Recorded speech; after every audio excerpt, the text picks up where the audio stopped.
Well, it's no spoiler that this movie is going to be an emotional experience for folks who are watching this.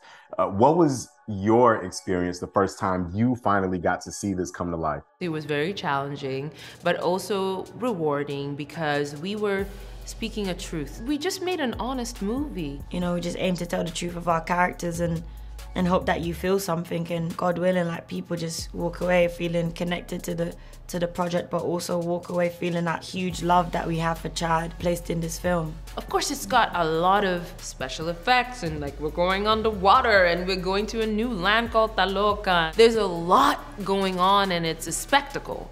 But at the heart of the story is a truth. What do we do as human beings when we lose something near and dear to us, you know? How do you move forward? That journey of growth and that journey of inner strength. I didn't know that I needed that. This film offers hope to folks who know the pain of loss, and that's everybody.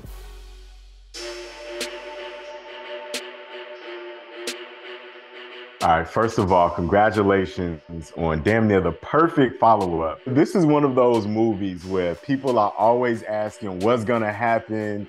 They want spoilers. Who's the most annoying friend or family member you have when it comes to asking what's gonna happen in this movie? I think my family members are good at not spoiling things because they don't really have anyone to share it with, like outside of our family circle. I had people begging me not to tell them. Like my brother called me and said, please, please, I don't want to hear a thing. My friends actually tell me don't say anything. Like if I'm trying to talk to my friend about a scene or something, they're like, actually, can you stop talking? The people in my life love this movie so much that they don't want the experience ruined. They wanted to wait and see the whole thing. And that's what I encourage people to do. I love keeping a secret, so I was blessed all around.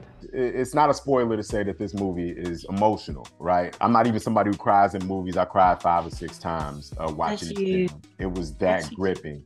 And I think it was because I felt myself tearing up both for T'Challa, the character, and for Chadwick Boseman, the man. And I'm curious to know, as an actor, when you're prepping for this, you know that the audience is going to be healing and grieving with you guys. Does that change your preparation for this role? Does that change how you get ready for it? Well, with this one, I've never been asked to do a thing like this, to use my real life experience so directly to inform my work as an actor. That was the unique opportunity here. I got to bring my grief to work and put it to good use. It aids it, like it adds to it, you know, it gives you something of meaning on another level, you know, so when you're thinking about the script, you're thinking about the character's journey, you are considering how the audience is gonna feel. You wanna tell the truth, and that's what I aim to do. The difference though was that the way I was processing the loss of Chadwick was not the way Nakia is processing the loss of T'Challa. I had to reconcile the two. And I remember when I first read the story, heard it from Ryan, I was like, eee, I don't know how to do that, you know, because Nakia, when we meet her in this film, she's matured and her priorities have shifted and they've sharpened, and she's a little bit ahead of the curve when it comes to processing grief than I was. So I kind of had to rise to the occasion and really be still with myself and figure out how I can portray someone who is doing better at losing somebody than I am. And in the end, playing Nakia actually helped me through my grief process. She was part of my comfort and my healing. That's powerful. You know what was also powerful in this film? Marvel movies have this unique way of humanizing the perspective of the villain, where even if you don't agree with them, you can empathize with where they're coming from. Did making this film encourage you to look at anything differently when you look at the perspective of the villain in this one? Definitely. I think that's a testament to Ryan and Joe Robert Cole and the team at Marvel, just doing things that's outside of the box. It's not black and white, it's complex, it's in that gray area. Funnily enough, in the first film, I agreed with Killmonger. I remember going to Ryan and being like, how do we make a movie where everyone wants to root for the villain? And I was actually kind of afraid of it. I was just like, yo, we need to tone down how empathetic this man is, you know? And then in this film again, what Ryan and the team behind the storytelling did is they leaned into giving Namor a tangible, recognizable, and relatable origin story.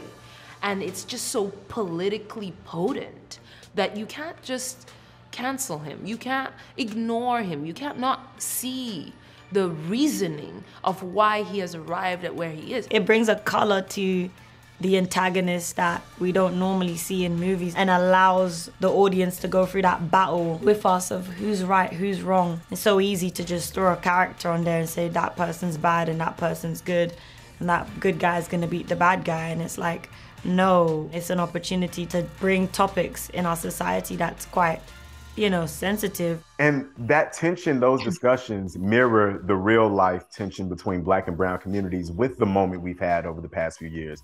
Why do you think it was important for that conversation to be a part of the film, given the backdrop of the conversations about systemic oppression we've had in the wake of the pandemic and the subsequent protests? What Ryan is interested in is investigating the truth that he sees about the human experience that he's had. He has always lived in close proximity to brown people, and he's aware of those tensions. I love that he wanted to address them and analyze them through this story. There's the tensions between the Talokanil and the Wakandans, and then we also get to see the correlation of the histories, the wounds that are so similar in the Talokanil storyline to the wounds of Black people. And you see this mirroring. Sometimes it takes something as imaginative as this to see how similar we are. And this can bring a lot of healing. And as we discuss more and more the story and, you know, those conversations that our audience are gonna hopefully really enjoy, you start to reflect and say, wait, hold on, this fighting that's going on over there in this part of the world, it doesn't really need to happen, because look how rich our culture and our histories are. Tenoch says this beautiful thing where he says Black and brown power, and he's like, if we just combine and come together, we could really just heal. You know, one thing I love about what Black Panther did that allowed this movie to stretch was that it introduced a lot of the world who wasn't privy to African culture into African culture in a way that this movie we get to just be, right? Like, it just is. There isn't so much of an explanation of things. Things just are. So there are these subtle references from jokes about African-American makeup or hair or the African sense of humor, these symbols. Why is it important for some of those moments to be so subtle? It's important because we were represented in the first film with such beauty and, you know, depth, and now it's the Mesoamerican culture that's being put to the forefront for explanations and discovery, and collectively now we can continue that journey together. I'm so keen to see what kinds of conversations are going to come from this. We get this new opportunity to talk about the relationship between Black and brown people, and hopefully it breeds empathy and bridges. It's all about building those bridges. Now, this film is another opportunity for folks to see themselves and each other in a new way, as you've been talking about. Yeah. What do you think your personal impact has been on culture, having been a part of these films? Wow, my personal impact on culture. I guess just saying yes, you know, just saying yes to the part to represent us with integrity and making that conscious decision. You know, when I was starting my acting career, I said a lot of no's, and some people didn't understand those no's. I would be judged for those no's. I would be told that I was making a terrible decision if I didn't go this way instead of where my spirit was leading me, and my spirit led me to roles such as Shuri. I was at the right place at the right time for Shuri. So my yes and those hard no's allowed me to be in a position that I'm able to play and represent us in parts and in characters and in stories that are meaningful. And I feel like that's a way personally I've been able to contribute to culture, which is a beautiful thing for you to say. I don't really walk around and be like, I influence culture. I kind of don't think like that. I just try to make the best decision that I feel will impact generations to come.